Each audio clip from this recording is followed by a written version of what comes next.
We just saw the Giants and the Washington football team pick up wins over two of the best teams in the NFL. The Giants went into Seattle with a backup quarterback and beat the Seattle Seahawks.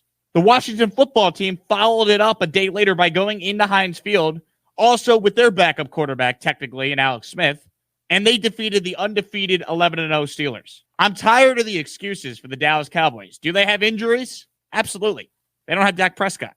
But the Cowboys, we have just given them too much of a pass at times this year, and specifically Mike McCarthy. All you need to know about Mike McCarthy is that since Green Bay has moved on from him as their head coach, they're 23-7 since he left, with an appearance last year in the NFC title game.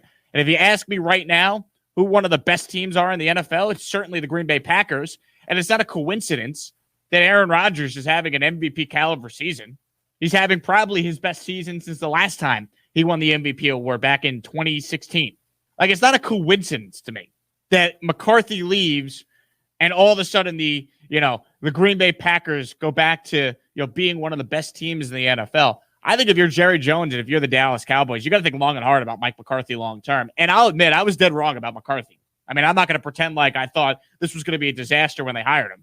And if you're the Cowboys and there's a lot of prominent coaching candidates that are available to you this offseason, and you're a win-now team with a quarterback and Dak Prescott coming off injury that you're going to have to pay, $40+ million a year to, can you really afford to mess around with a coach that might be in it over his head? Game might have passed him by. I guess this Cowboys season, it was over when Dak went down, but they still should have been able to win this division with Andy Dalton.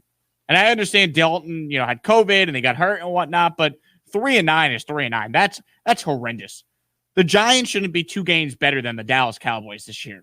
And I think big picture, if you're the Dallas Cowboys, you got to think long and hard about what you want to do a head coach moving forward.